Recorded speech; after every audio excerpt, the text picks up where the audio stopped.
Boa tarde a você que está com a gente para mais uma aula do Desafio.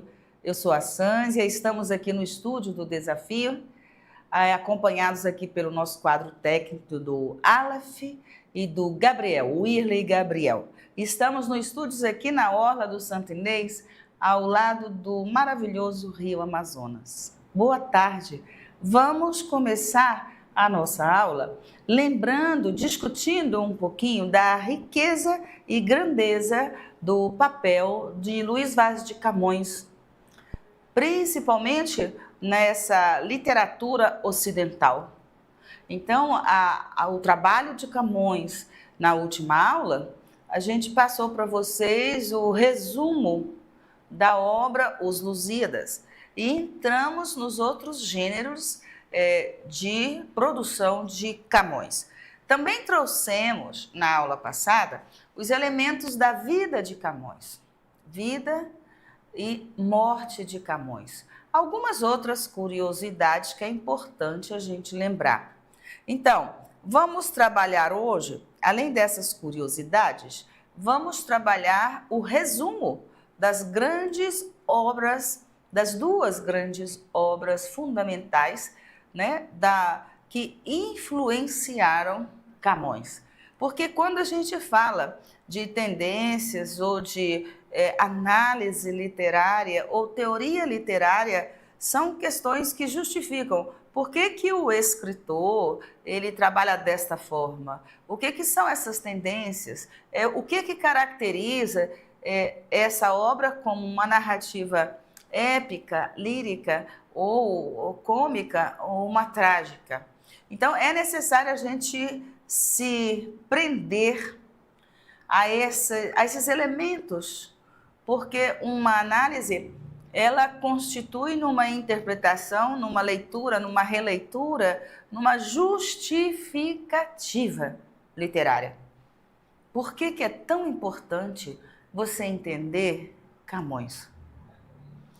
Por que é tão importante conhecer os sonetos de Camões, a literatura filosófica, a literatura poética? Precisamos entender esses dados porque essa pincelada que se faz diante de um autor não é somente falar assim, é a vida, é a obra, é esta palavra, é este estilo ou este gênero. Isso é muito importante, a gente identificar qual seria, por exemplo, a sua leitura de Camões, de Lusíadas. Recordo que na aula passada a gente falou sobre o nome Os Lusíadas. Eu também falei da primeira página, da primeira parte de Os Lusíadas, quando Camões fala assim, eu juro que vou dizer a verdade, eu peço a Deus que me faça ser firme e forte naquilo que é a verdade do povo de Portugal, da história de Portugal, dos principais fatos de Portugal. E ele faz isso brilhantemente, brilhantemente. Mesmo sendo uma epopeia, eu contei para vocês que lá dentro está o gênero lírico. Quando a gente fala lá da literatura lírica, da poesia lírica, do amor, do sentimento, do antagonismo que é o amor, da figura que representa na universalidade esses temas como amor, felicidade, vida, sucesso, alegria, tristeza, nostalgia, sentimentos humanos universais e que Camões colocou dentro da sua obra Os Lusíadas. Por mais que esteja escrito a história de Portugal, os fatos de Portugal, ele escreveu no gênero lírico o 3º capítulo da obra, que é toda a história da Inês de Castro, quando ela vive um grande romance, uma vida amorosa, afetiva, com o príncipe regente, e o rei manda matá-la. E numa prova de amor infinita, quando o rei falece e o príncipe toma o trono de Portugal, ele tira os restos mortais natais da Inês. Ele a veste de noiva, faz a cerimônia e faz com que todos da corte beijam-lhe a mão em reconhecimento à rainha depois de morta. Esse é um episódio lírico de lágrima, né? Trágico, amoroso, afetivo, de sentimentos assim de honradez, de sinceridade, compromisso. São valores universais que todo ser humano busca. Então, são critérios dentro do lirismo, incluídos dentro da obra de fatos, apenas história. Então, a gente não pode desmerecer o gênero dos Lusíadas falando que ele só escreveu de amor. Então, os argumentos da obra é que dão a gente uma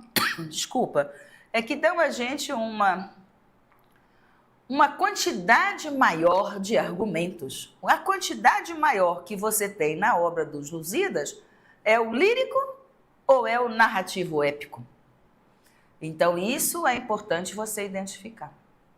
A gente tem que ler e saber assim, olha, isso aqui tem essa característica, né? Isso aqui tem essa personagem, tem esse antagonismo, isso aqui tem esse tema. Então, é importante a gente lembrar desses itens na hora de fazer um exame, uma leitura, uma questão, ou uma associação comparativa de uma análise comparada entre outras obras.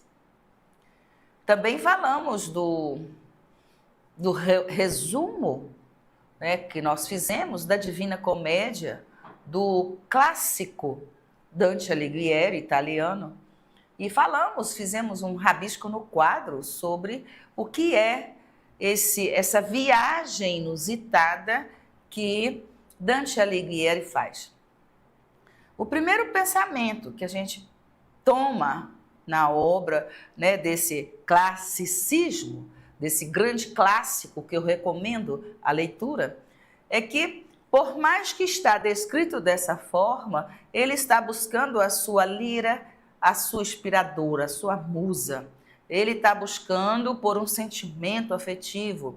Ele está falando de todas as mazelas humanas, todas as mazelas da concepção do homem ocidental, inferno, pecado, né? Realidades que a gente tem da violência, etc. e tal. Então, é importante a gente identificar esses critérios. Esses foram resumos da aula passada. Também falando sobre as curiosidades de Camões, ele frequentou a corte, era um homem polido, bem letrado, falava muito bem, vivia entre os reis, os nobres. É importante lembrar que, para isso, ele não poderia ser apenas um plebeu, né? Não teria como ele ser um João Ninguém. Então, tem aí todo um aparato de saberes e de respeito que Camões vai viver na corte, né? Como se diz, ser amigo do rei, sentar na mesa da diretoria. Nós temos aí também, em 1755, um terremoto gigante que destruiu metade de Lisboa, né? E com isso, o terremoto destruiu o túmulo de Camões. Então, a gente fala que em alguns livros de história, dizem que os dois mais importantes da literatura portuguesa tinham um túmulo ao lado do outro. O túmulo da rainha Inês de Castro ficava ao lado do túmulo de Luís de Camões. Então, as duas figuras importantes de Portugal dividiam o espaço, né, pós-mortem, né? Porque eles estavam lado a lado nos túmulos. Mas o terremoto destruiu tudo o que sobrou dos ossos ou dos restos mortais de Camões e não se tem mais informação. Hoje se tem uma imagem, eu coloquei aqui para vocês, né, que é o túmulo do poeta Luís Vaz de Camões. Esse túmulo, ele está brilhantemente configurado, arrumado, bonitinho, a visitação, e está no Mosteiro dos Jerônimos, em Lisboa. Tem lá para exposição o túmulo, mas não tem. A gente sabe que a partir de em 1755 o terremoto destruiu tudo. Então, hoje esse túmulo ele foi restaurado para visitação. Carrega com certeza os ossos de uma outra pessoa, mas ou então está vazio, mas é assim. Ele fica ao lado do túmulo de Inês de Castro. É uma grande homenagem e o povo português, né, tem muito respeito a falar dos seus grandes escritores, grandes poetas. Então eu coloquei como um lembrete, né, demonstre respeito ao falar de Camões, ao falar de outros como Ovídio, Platão, Sócrates, grandes filósofos, grandes escritores da literatura portuguesa, né? Saramago, por exemplo, mais recente, o que ganhou o Prêmio Nobel de Literatura em língua portuguesa. Foi o primeiro grande escritor a ganhar o Prêmio Nobel de Literatura em língua portuguesa, José de Saramago. Então se diz que existe toda uma reverência a essas grandes figuras da literatura e principalmente o povo português. Eles têm verdadeira adoração por essa história, né? Por esses cantantes, vamos dizer assim, dos fados portugueses, ou dessas grandes navegações, dos historiadores. Então, esse respeito, essa reverência é demonstrada de diversas formas. Uma delas é o falar sobre a figura, a lembrança do povo luso em relação a todo o seu passado, a toda a sua história.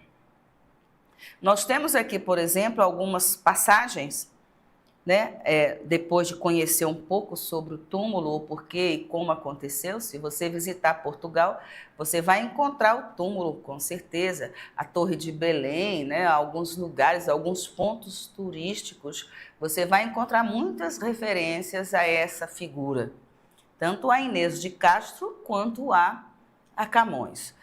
Nós temos um quadro que é o retrato pintado por um anônimo, ainda resgatando e trazendo para a gente, no passar dos anos a história, a prisão de Camões. Ele foi preso em Goa, lá do outro lado, né, do hemisfério norte.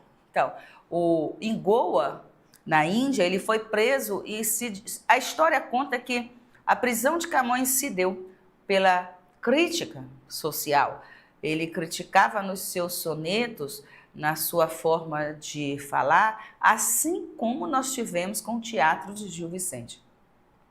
A crítica à sociedade, à forma de vida, né? A crítica severa ao poder, ao uso do poder. Geralmente, esses artistas, eles são expulsos, sofrem exílio. Se a gente pegar numa história mais recente, sei lá, eu vou pegar, por exemplo, Raul Seixas, foi, né, convidado a se retirar, Caetano, Gilberto. Então, muitos outros escritores, poetas, músicos, artistas, eles sofrem, vamos dizer assim, um exílio político, uma perseguição. Eles são convidados a se retirar do país. Muitos dos nossos até cantores dos dias de hoje, escritores, ou na própria literatura brasileira, a gente tem muito essa história de exílio. Pega o camarada e manda ele para outro país, porque ele está falando mal do político, ele está falando mal da sociedade, ele está falando mal da rainha, ele está falando mal de alguém, ele está incomodando, né? Então, a literatura sempre incomodou, porque alguns poetas sempre foram atrevidos, né? Então, arrisca muito isso. E na composição poética, ou motivo poético, ele pode ser político, econômico, social e assim sucessivamente. Então ele sofreu perseguição, exílio, não é à toa que ele foi expulso de Portugal, a viajar para Goa, a entrar num navio e passar 17 anos no exílio, justamente não porque ele era só um soldado, mas porque ele desafiava as autoridades com os seus comentários, com a sua poesia, com a sua literatura, a sua sátira, a sua inteligência. Então isso é importante a gente lembrar. Ele passou um bom tempo na prisão por causa da sua sátira, né, das críticas, dos sonetos, principalmente crítica direto ao poder. Também tenho que lembrar, e a gente fala isso como uma síntese, né, dessas obras que contam a história de Portugal, que Camões era muito mulherengo, né, que ele tinha 1000 namoradas, ele não perdoava, né? Então ele criava muitos problemas conjugais, porque ele não respeitava muito quem era. E isso valeu a ele esse parte, né, dessa responsabilidade dos motivos por que ele é expulso da corte. Ele atrapalhava muitos relacionamentos, além dele criticar, falar, e os homens nessa época sempre estavam viajando em conquistas, então ele cuidava das mulheres. E isso deu muita confusão para a vida. Ele teve uma vida muito tumultuada, muito amorosa. Também, além como do motivo do seu exílio e o motivo do seu sofrimento numa prisão, também se deve ao fato de que eles o acusaram de roubar documentos. Porque os documentos da história da família real, da vida na corte, das famílias importantes, então dizia que Camões fazia de tudo, qualquer coisa, para conseguir essas informações, né? Inclusive dormir com as mulheres importantes, né? Se relacionar, mas diziam que os livros contam e falam com aspas, né? Com reticências, com muito cautela, dizendo que ele teve uma vida muito tumultuada, amorosa principalmente, que ele estragou muitos relacionamentos, foi fonte de muita fofoca na corte e que ele fazia isso também com interesse de publicar sua obra e de buscar dados, né? Ele fazia investigações para ter acesso às informações mais obscuras, mais escondidas, né? Documentais sobre a história de Portugal.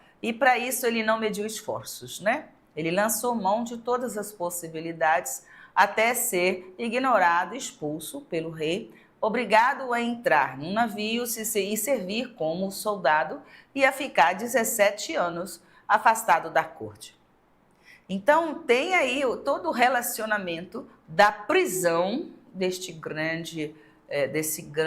grande luz da literatura portuguesa, e com ela vem esses rumores da vida pessoal. Também em Goa vai aparecer o relacionamento de Camões com uma oriental, e essa oriental, dizem que ele se casou, não tem documento, mas não tem comprovação, mais uma vida em comum com uma oriental, com a qual ele dividiu a vida por mais de 10 anos em Goa.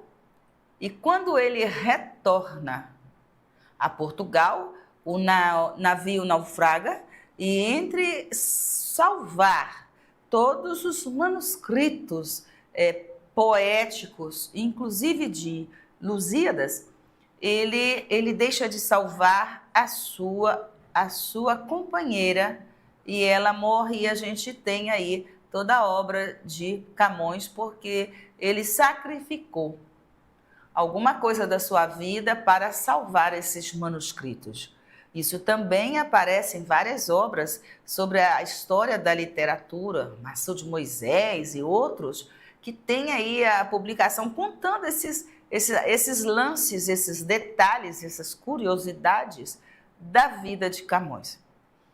Então, na verdade, o amor, ou a vida inteira de Camões foi dedicada a escrever. Uma produção de mais de 200 sonetos, Lusíadas com mais de 10.000 versos, né? Então, é uma produção muito forte, muito volumosa, não dava para se fazer apenas em 5 anos de vida. Então, se percebe que a produção dele é incessante, é contínua, né? É extremamente fundamental, é verdadeira, é perfeita. Os sonetos, as rimas que Camões usa, o estilo, a fonte, a forma, as influências, ele é o maior por vários outros elementos. A métrica, a rima, as sílabas poéticas, as rimas ricas, né? Então, ele é um escritor de um alto padrão intelectual. Esse alto padrão intelectual coloca para a gente uma dúvida sobre a sua vida. Se ele era de origem tão simples, sem estudo, por exemplo, se ele era de uma origem não nobre nesta época, neste século, então, de onde vem tanto conhecimento? De onde vem tanta sabedoria? De onde vem para Camões tanta inspiração? Que fonte é essa se ele não tinha estudos? Né? Se era um soldado, podemos dizer assim, raso, da corte portuguesa. Né? Se ele passou por 17 anos, se ele foi preso, e como que ele atingiu esse padrão altíssimo de escrita, de língua culta, língua portuguesa, arcaica, culta, de conviver entre os reis da Europa. Então, se percebe que existem aí fatos que a gente não explica muito bem. Então, tem muito ponto de interrogação. Certo é que a obra que chegou até nós sobreviveu a esses anos, sobreviveu ao naufrágio do navio, sobreviveu a esses anos de história e chegou até nós. Então, é importante a gente lembrar também que... Deixa eu voltar aqui. É importante a gente lembrar também que essa idolatria do povo português a Camões, você vai visitar Portugal e vai encontrar diversas praças, monumentos, igual a esta que eu trouxe, né, para mostrar a vocês, que é a Praça do Monumento Luís Vaz de Camões. Essa praça está no centro de Lisboa e ela tem, além do poeta estar num plano diferenciado, né, um plano mais alto, ele tem ao seu redor, sustentando e amparando, um ritual literário que tem até hoje nas academias. Quando o poeta é reconhecido, quando ele entra, faz parte de uma academia, ele passa por um processo de acolhimento, um processo de recebimento. Um exemplo, os donos da casa, os poetas anteriores, os poetas que o ensinaram a escrever, o recebem, acolhem e o apresentam aos outros. Então, por exemplo, na Praça de Lisboa, tem um monumento gigante, onde aparece Ovídio, Horácio, aparece vários outros grandes escritores, né, da obra do período clássico, italiano, gregos, apresentando Camões para o mundo. Então, é uma das formas. E essa praça, esse monumento a Camões está no centro de Lisboa. Então, esses poetas clássicos acolhem Camões. Isso é importante. Também ele é considerado, eu coloquei em vermelho, o mundo, um dos maiores, né, escritores do mundo ocidental, em língua portuguesa. Aí também nós vamos ter um outro monumento a Camões que está em Macau, lá do outro lado do planeta. Na China, né, nós temos aí um jardim aberto ao público. E nesse jardim tem um busto de Camões. Tem a data do seu aniversário, a data da sua morte, tem o seu nome e um busto. E esse busto faz parte da ilustração dos grandes personagens em Macau. E Camões aparece lá num jardim público, aberto a todos, e eu espero que você faça uma viagem também à China. Por que a gente está falando desse respeito que ele é considerado pelo mundo todo? Porque só aqui, nesses 3 últimos slides que eu mostrei para vocês, nós temos a homenagem de Camões em Portugal, várias. Nós temos as homenagens de Camões em Goa, lá na Índia. Nós temos as homenagens de Camões em Macau, na China. Por onde ele passou, viveu, conviveu, a gente vê que tem aí homenagens de reconhecimento ao seu papel em língua portuguesa. Preciso também lembrar que existe um mapa das viagens dos portugueses, da viagem histórica, geográfica, que é bom você consultar. Nós colocamos na aula passada o mapa das viagens de Camões de acordo com sua obra, de acordo com Lusíadas. E eu retorno a falar que alguns países que falam a língua portuguesa foram colônias de Portugal, igualmente o Brasil, e que falam a língua portuguesa, escrevem a língua portuguesa, dividem esse mesmo, vamos dizer assim, essa mesma fonte literária. Né? Nós temos Ilha da Madeira, São Tomé, Príncipe, Tobago, Goa. Então, essas homenagens a Camões, elas são recorrentes em todas as colônias de Portugal, até do outro lado, lá no Oriente.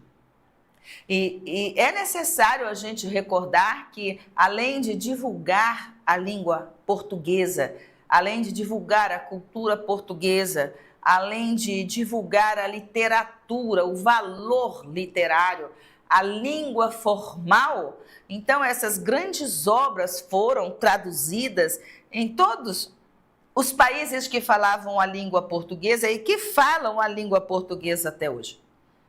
Assim como é importante para a gente essa leitura, é também importante para os outros países que comungam essa mesma história colonial de Portugal.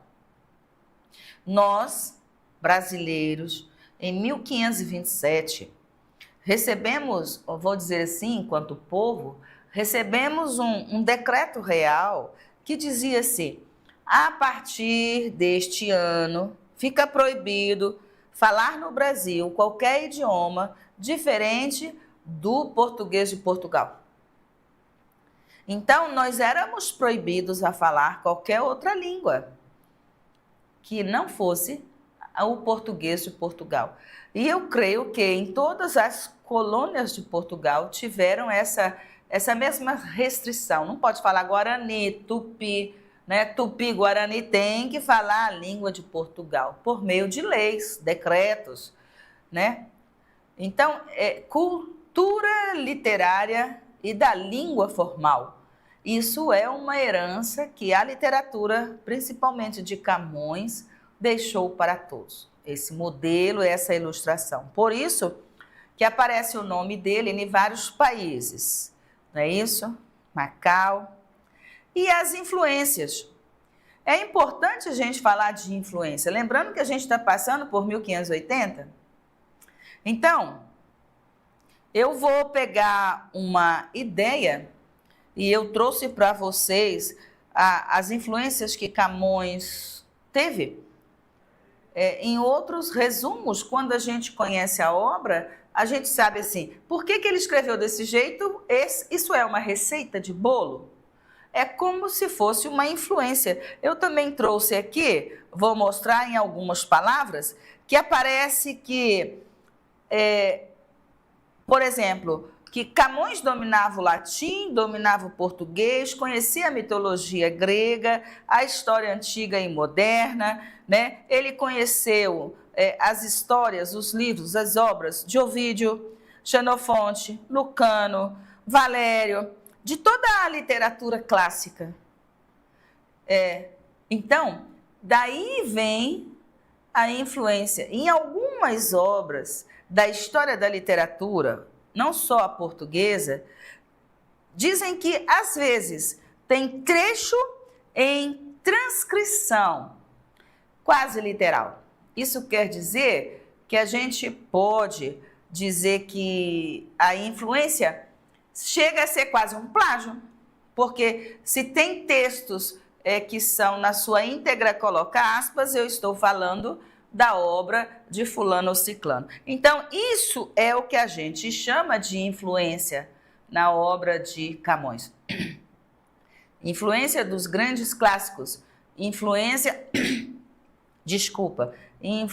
dos grandes autores latinos e gregos. Mas sim, vamos pensar em algumas dessas influências que você pode identificar. Uma delas, quando Camões fala das ninfas, das musas inspiradoras, ele está falando da mitologia grega e da mitologia latina, porque todos os outros escritores clássicos tinham uma musa inspiradora. As palavras, as deusas, né, tinham em todas as obras essa referência à mitologia grega. Também sobre os encantes, sobre as ninfas, sobre as sereias, que aparecem em todas as outras obras. Vão aparecer também na obra de Camões, né? Tem sereias, né, nos mares, tem dragões nos mares, tem gigantes nos mares, tem deuses nos mares. Então, isso aparece em toda a obra de Camões. E isso é uma recorrente na obra de Ovídio, Horácio, todos esses, essa influência grega-romana vai aparecer no trabalho dele. Então, se diz que tem não só na cultura grega, mas também o escrever. Quando nós falamos de Aristóteles, filósofo grego que faleceu em 342 a.C., responsável pela fundação do Ateneu, de Escola da Educação e Sabedoria, Aristóteles, no seu livro A Arte Poética, ele fala lá, olha, poesia é isso, narrativa é isso, gênero, ele vai definir o que é. Então, é como se ele discutisse o modelo da literatura e todos os grandes clássicos vão recorrer a isso, né? Vão seguir a linha do mestre. Então, quando a gente fala assim, a forma de escrever, a rima perfeita, o verso, a estrofe, como se diz assim, tem que fechar o verso com uma chave de ouro, né? Tem que ter alguma redação significativa, de impacto, né? Fechado, coeso, bem escrito. É como se fosse uma redação de Enem que valesse 1000 pontos. Então, daí a definição do que é um soneto, do que é uma rima, do que é uma narrativa, do que é uma epopeia, tudo isso vem traduzido dos gregos, principalmente na obra de Aristóteles, a arte poética. E eu trouxe para vocês aqui essa pequena reflexão. Por exemplo, uma obra de influência, a gente vê assim, a estrofe. O que é uma estrofe? Aparece lá. A estrofe é um conjunto de versos. Mas o que é um verso? Um verso é cada linha de um poema. Tá, e o que é um soneto? O que é uma rima? Então, uma rima rica, qual a diferença para uma rima pobre ou esdrúxula? Né? Porque essa palavra vai aparecer na classificação. Então, é necessário a gente analisar a obra para ver o valor estético, formal, se ela segue o padrão clássico. Então, essas análises, principalmente de soneto, de poesia, de poema, de escrita ou narrativa, é o que Aristóteles ensinou na sua arte poética.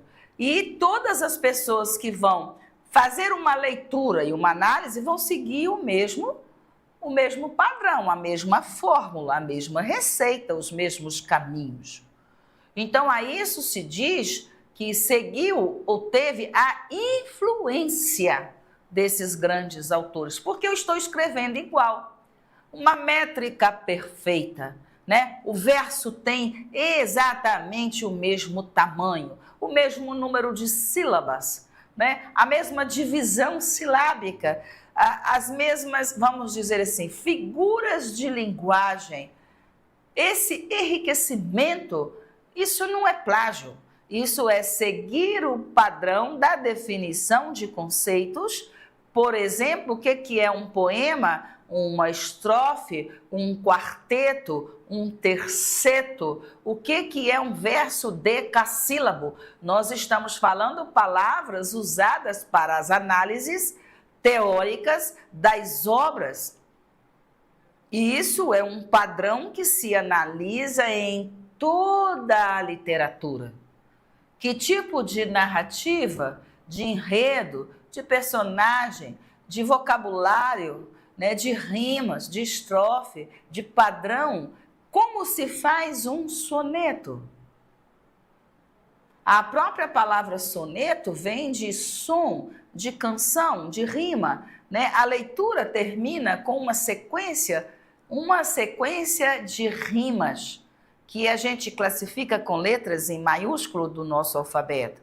Rima A, rima B, rima C, se for as três diferentes.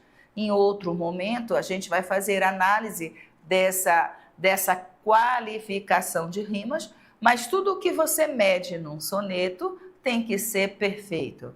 O número de rimas, de versos, a forma que ele aparece, o tamanho dos versos, a quantidade de versos em cada estrofe é um padrão que não pode fugir.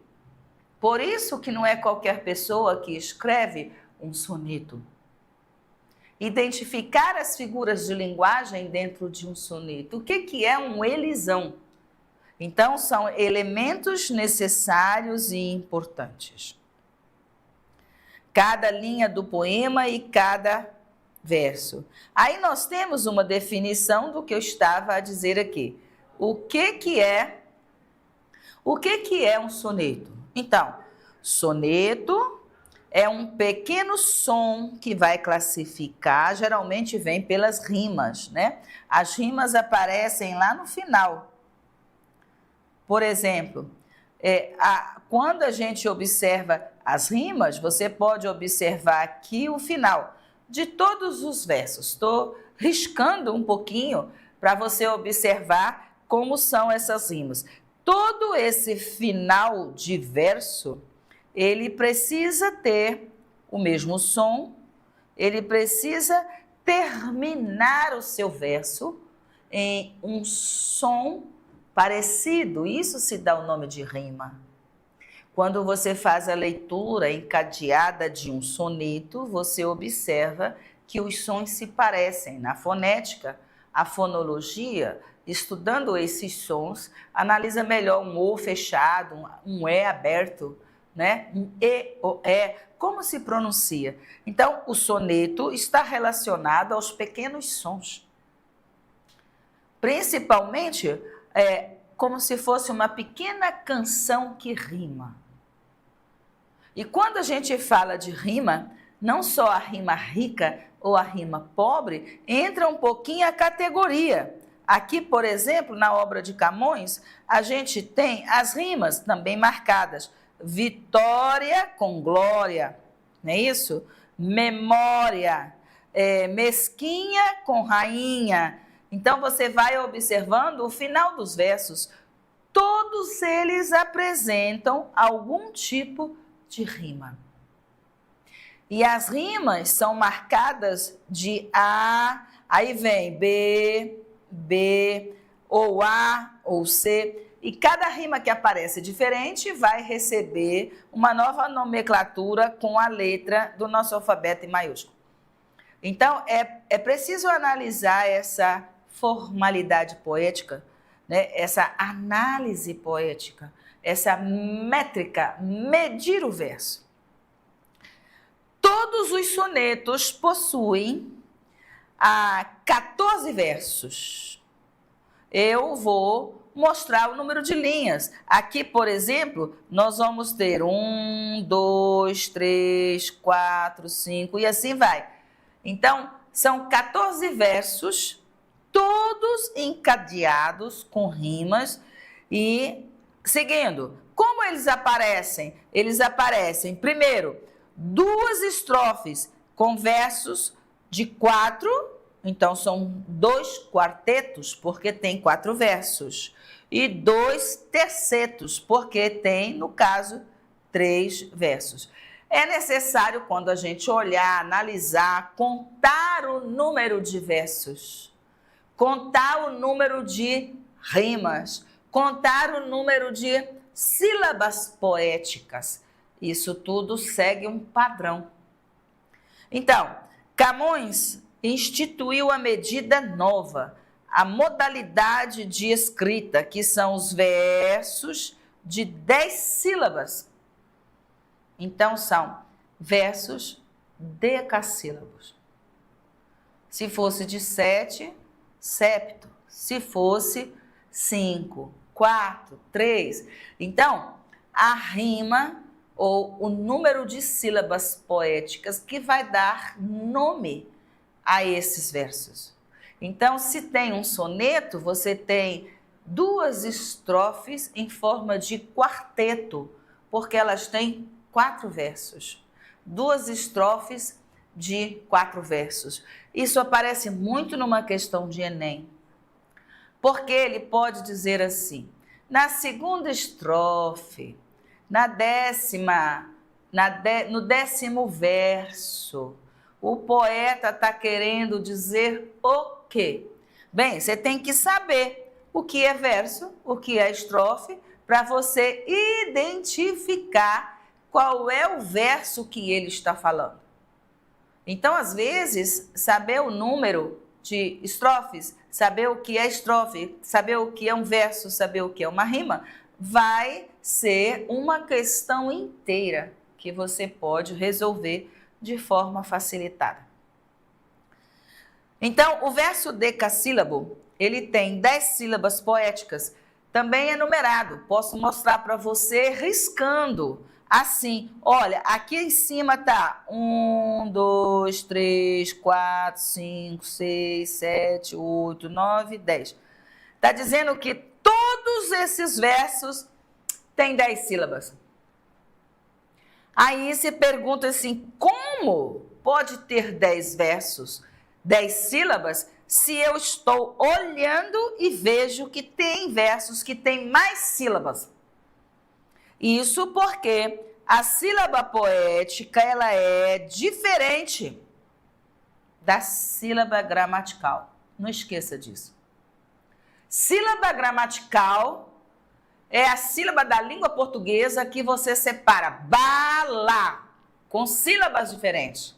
A sílaba poética, ela tem várias figuras de linguagem e uma forma diferenciada de unificar consoante e vogal. Sílaba poética não tem nada a ver com a sílaba gramatical. Isso sempre é uma pegadinha de prova. Então, você tem que lembrar de alguns detalhes. Quando fala em sílaba, a gente pensa logo em separação silábica. E a sílaba poética, principalmente intitulada por Camões, ela começa a dividir o verso em 10 sílabas. Então, são sílabas poéticas. Então, o verso, ele sofre uma mudança na sua estrutura, na sua análise. Por exemplo, na separação de sílaba poética está em letra maiúscula, para você lembrar que é diferente.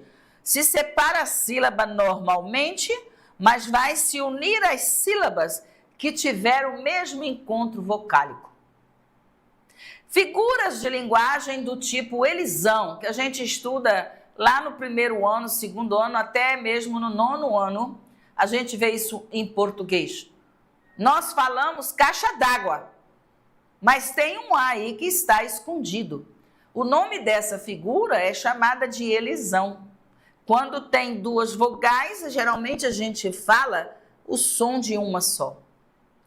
Então, um elisão, ele vai juntar as vogais numa única sílaba. Se você olhar o soneto de cara, você já sabe o que é elisão. Então, você não separa a sílaba de acordo com a gramática, porque na gramática isso é um erro grosseiro. Você vai perder pontos se fizer isso. Mas num soneto, você vai encontrar sílabas poéticas com duas vogais juntas. Não importa se é na direita, não importa se é para a esquerda. Você vai ver, por exemplo, um elisão. Vamos ver aqui no nosso verso um dos exemplos. Se a gente consegue encontrar, por exemplo, no último verso, a gente vai encontrar o O e o A. Todas as duas vogais vão ficar na mesma sílaba poética. E isto aqui é um elisão. Nós, quando encontramos ou procuramos separado por no caso, que não seja uma vogal, você não constrói com isso uma sílaba poética. Amor é fogo que arde sem se ver. É ferida que dói e não se sente. Quando você fala a palavra dói, ela está acentuada, tem duas vogais, mas tem uma vogal que segue. Então, com certeza, isso aqui se transforma em uma única sílaba. São 3 vogais numa mesma sílaba. Isso é muito diferente da língua portuguesa na sua gramática. Então, as figuras de linguagem, ou a licença poética, ou a sílaba poética, ou esses erros gramaticais que a gente percebe às vezes numa poesia, numa análise ela recebe o nome, né, no caso de sílabas poéticas, para melhorar a rima, para fechar o número de sílabas, para que todos os versos tenham 10 sílabas. Isso é importante você lembrar. Então, vamos continuar separando as sílabas, encontrando as vogais, principalmente as fundamentais, para os encontros vocálicos. Todos terão a mesma força, no caso tônica. Então, não haverá união se você não tiver o elisão, 2 vogais, e se não tiver rima. Lembra disso. Então, conta-se até a última sílaba poética, a última sílaba tônica. Isso é importante você lembrar. A última sílaba tônica deve ser contada. Depois disso, não. No nosso caso da definição do soneto, nós pegamos aqui a definição de amor. Amor é fogo que arde sem se ver. Não é isso? É ferida que dói e não se sente. É um contentamento descontente. É dor que desatina sem doer. É um não querer mais que bem querer. É solitário andar por entre a gente. É nunca contentar-se de contente. É cuidar do se ganha sem se perder. É querer estar preso por vontade. É servir a quem vence o vencedor. É ter com quem nos mata lealdade. Mas como o causar pode ser favor? Nos corações humanos, amizade. Se tão contrário a si, é mesmo amor. O lado aí antagônico, a figura de linguagem de morrer, viver, querer, não querer, contente, descontente, essas palavras aparecem todas compostas por essas vamos dizer, figuras de linguagem, contrastes, né? A gente diz até que tem, nós vamos estudar outras figuras de linguagem nessas análises, mas você vê que é um descontentamento descontente, é um querer mais que querer. A linguagem é extremamente forte, perfeita, formal. A linguagem poética, as sílabas poéticas, separação silábica. O homem era uma fera, é isso? O homem era uma fera no escrever, principalmente soneto. E todos com a mesma sílaba, com a mesma rima e com as rimas em décima sílaba poética, a definição de soneto. Também nós temos que ver a riqueza de Camões na comédia, no lírico, nas rimas, na epopeia. E aqui eu tenho 2 influenciadores de Camões. Eu trouxe uma telinha só para falar de uma grande obra. É impossível fazer um resumo para você. Você tem que pegar a obra e tem que ler. De onde que vem essa ideia de fidelidade, de amor, de honra, né, que também perpassa toda a obra de Portugal, que chega na literatura ocidental? Então, isso aí é o que a gente chama de uma influência. Quem ele leu antes, de quem que ele aprendeu a escrever.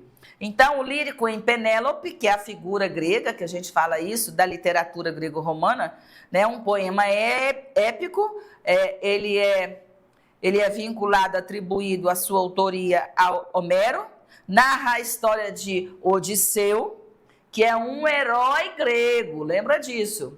Herói grego tem que ser forte, tem que lutar pela coletividade, o herói grego tem que ser o quê? Ético, correto, bonito, né? Forte, tem que ser saudável, perfeito. Lembrando que os gregos não aceitavam nenhuma deficiência física, se faltasse um dedinho, não pode fazer nada, e assim tem uma seleção das deficiências. Então, o soldado grego, um herói grego, ele não é só perfeito por fora, ele tem que ser um homem exemplar nos princípios, na ética, na defesa do pobre, do outro, da pessoa, dos direitos. Então, um herói é uma figura, vamos dizer assim, muito lendária, desde a epopeia, a Odisseia, desde essas histórias, né, vamos dizer assim, da nossa cultura ocidental. E a Odisseia é um dos exemplos que traz uns exemplos da literatura clássica que vale a pena ler, que traz para a gente todo esse imaginário dessa perfeição grega. Perfeição física, perfeição espiritual, perfeição, vamos dizer assim, moral. Um herói tem que ser bem mais do que apenas um homem forte, né? Tem que ser um homem de grande valor. Então aí nós vamos ter o resumo da Odisseia, onde começa a guerra de Troia, quando Odisseu, ele era o rei de Ítaca, e ele, no retorno da guerra, por demorar muitos anos, ele estava em iminência de perder o seu reinado, né? As suas terras. Ele estava em iminência de perder a sua família, a sua esposa Penélope. E vamos dizer, essa viagem demorada, essa guerra demorada, vai fazer com que apareçam pretendentes para tomar as suas terras, para tomar a sua esposa. Então, nessa narrativa, nessa epopeia, a Penélope, que é a detentora dessa herança do dinheiro, a senhora das terras, e vamos dizer assim, a suposta viúva, né, de Odisseu, ela começa a tecer um vestido de noiva e ela se compromete a se casar com um pretendente assim que terminasse de tecer o vestido de noiva. E eu creio que todo mundo sabe o significado da história ou o término da história, porque ela vai, durante o dia ela fica tecendo o vestido e à noite ela desmanchava. e no outro dia ela tecia mais um pouco, à noite ela desmanchava. E isso vai gerar um monte de leituras, interpretações e releituras, inclusive no sentido da fidelidade. A Penélope é esse exemplo de ser fiel ao marido, apesar de passar tantos anos dele estar sumido no mundo na guerra, todo mundo dizendo que ele estava morto, querendo se casar com ela, e ela tecendo o vestido de dia e de noite ela desmanchava. Até que é descoberta, né? Descobrem que o vestido não ficava pronto nunca, porque ela desmanchava. Quase como sempre, nos finais felizes ou infelizes, são surpreendentes, quando ele retorna e chega um pouquinho antes do casamento da Penélope. Retoma os seus bens, retoma o seu reinado e passa, vamos dizer, tem um final feliz. A obra Odisseia, ela é cercada desses valores. Valores de justiça, valores de herói, de ética, de fidelidade, de família, valores que vão compor uma sociedade, tanto para o Odisseu, ao seu rei, né, ao seu líder que sai, que vai para a guerra, que está disposto a tudo, assim como a sua família. E ele retoma tudo isso como se fosse um prêmio pela sua bravura, pela sua inteligência, pela sua honradez. Então, todo esse campo social, moral que a gente recebe na literatura, isso é repassado de geração em geração. Assim como na obra de Os Lusíadas, que Camões fala assim: o nosso herói aqui é Vasco da Gama, o homem que tem coragem, o homem que lidera, o homem que está colocando a sua pátria à frente, deixando família, deixando tudo e indo para lutas, conquistas, né, para o inédito, sem a certeza de que vai voltar. Então, todos esses valores de Odisseu são modelos a serem seguidos pelos novos escritores, assim como é Camões seguindo esses grandes clássicos. Então tá aí o resumo muito simples de Odisseia e a recomendação de que você leia. Assim como tem na obra de Camões o caso do amor maravilhoso, a parte lírica, também tem na Odisseia, que é a vida amorosa dele com a Penélope, que vai aparecer essa idealização do amor. Né? A mulher é colocada como deusa, né? Como aquela que cultiva, aquela que o amor máximo, idealizada, aquela senhora, aquela dona, aquela rainha. Então, em todas essas grandes obras, elas aparecem assim. A outra obra do resumo de hoje, a gente tem que lembrar que é Ilíada, né? A história do cavalo de Troia. E aparece enquanto guerra, tanto é que virou aí, ainda é quase que um meme quando você fala um presente de grego, né? Desconfia porque é um presente de grego. Então, está relacionado à história da guerra de Troia, não é isso? Que é onde tem aí também é épico, a narrativa é épica, vai contar a história, a guerra, principalmente, né? É considerada uma das obras mais importantes da literatura grega, clássica. Então, Ilíada vai dizer o que é a figura do herói, aquele mesmo que você já conhece, desde o trovadorismo, que é belo, bonito, forte, honesto, cheio de valores, cheio de virtudes, né? Disposto a largar tudo e buscar os seus ideais ou lutar pelos seus ideais, amigo fiel, companheiro, né, fiel, marido fiel. Então, isso tudo aparece na literatura de Ilíada. A raiva e a vingança como tema central, quando aparece, assim como a honra e a glória, são personagens sobre a guerra, que é um fato real aos nossos dias até hoje. Quantas guerras tem no mundo hoje? Né? Tirando aí algumas que a gente fala ou pensa que estão todos os dias, né? Tem muitas guerras circulando no mundo.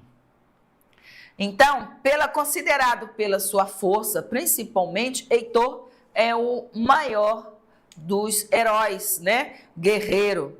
Mas aí depois de 9 anos na guerra, 9 anos de guerra, né? Aí é que vai aparecer o cavalo de Troia. Foi de Heitor a ideia de construir um grande cavalo, e nesse grande cavalo eles iam colocar os soldados, iam dar esse presente, né? Então os troianos aceitam. Os gregos vencem por causa deste cavalo. Quando é à noite, na verdade eles colocam o cavalo na frente da cidade e saem. E eles não acreditavam que dentro do cavalo, achando que era um cavalo de madeira gigante, não. Era uma armadilha. Dentro do cavalo tinham mais de 300 soldados. Então, à noite, quando todos estavam dormindo, felizes, achando que tinham vencido a guerra, aí os soldados saem de dentro do cavalo. E é claro que o resto da história você sabe. O cavalo de Troia foi... Então, um dos pensamentos que vai enaltecer esse herói é a inteligência, sabedoria, estratégia, consciência, né? Como que ele pôde arquitetar tamanho, né, com tamanha astúcia, com cálculo, com tempo, paciência, né, com engenharia. Então são coisas que vai falar assim, um herói, ele tem que ter muito mais do que um corpo forte, saradão, musculoso. Tem que ter cabeça, tem que ter sabedoria, tem que ter inteligência, né? Tem que ser bem articulado, tem que ter justiça, tem que ter moral. Então, para ser um grande herói, ele precisa ter muitos valores, mais do que força. Ele precisa ter inteligência, sabedoria. Lembrando que a cultura de Aristóteles é a ciência, é o conhecimento. Você tem que saber das coisas, o conhecimento cresce, a humanidade, né? É muitas possibilidades. Então, se os gregos já falavam isso, se Aristóteles, na sua grande sabedoria poética, no seu livro maior, a Arte Poética, ele diz tudo isso. As narrativas, elas precisam vir de um cunho ideológico, de valores ideológicos, coisas que a gente pensa em família, honradez, fidelidade, amizade, sinceridade, sucesso, trabalho, fé, Deus, pátria. Então, são valores que vão preencher esse herói. O herói não pode ser vazio. O herói tem toda essa estrutura maravilhosa nas narrativas. E é isso que chegou até nós, até a literatura ocidental, né? Por Camões, pelos escritores de língua portuguesa e outros a mais.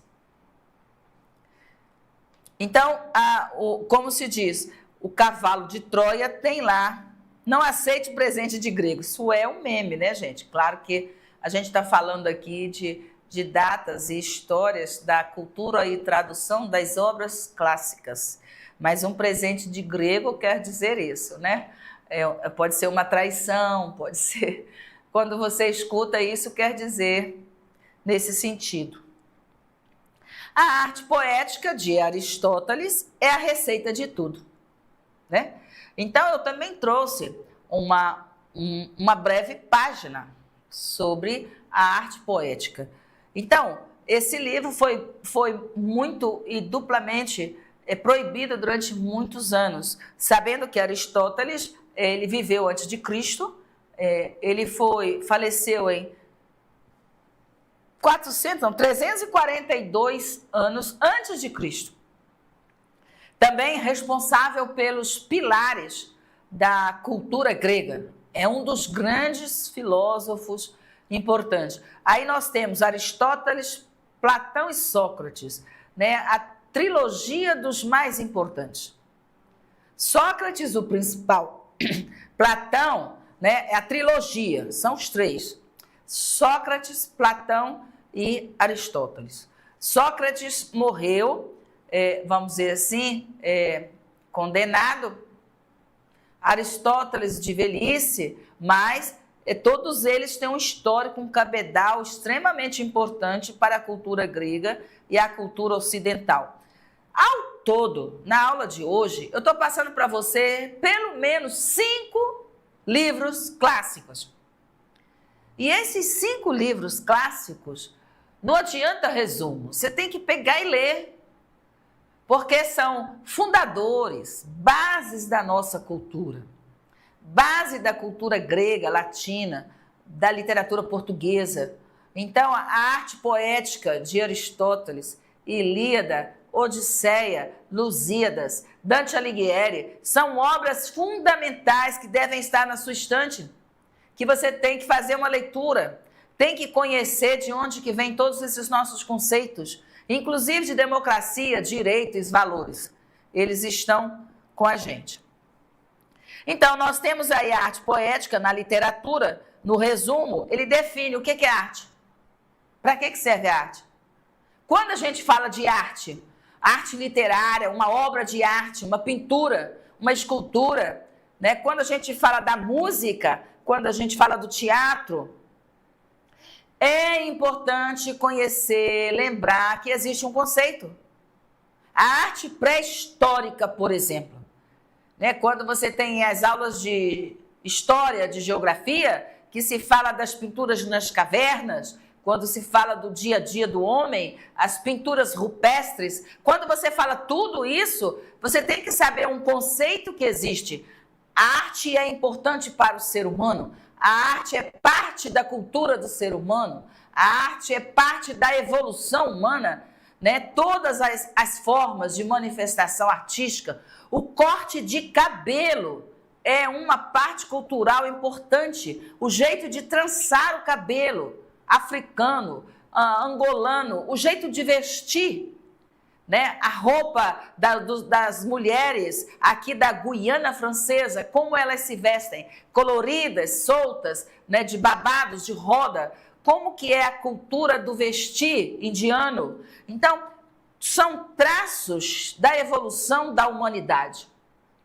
Quando a gente pensa no conceito de arte, todo o mundo ocidental se volta para os conceitos de Aristóteles, do papel da arte, da importância da arte. Então, ele define a arte como uma imitação da realidade, como uma cópia da realidade. O que existe na nossa realidade vai existir na arte. A música, a dança, a pintura, a escultura, a forma de construir um prédio, à frente, né? Você vê lá coluna, lajota, sei lá, pintura, é mais forte, todos os estilos de arte. Então, existe todo um cabedal histórico que nós fomos influenciados, né?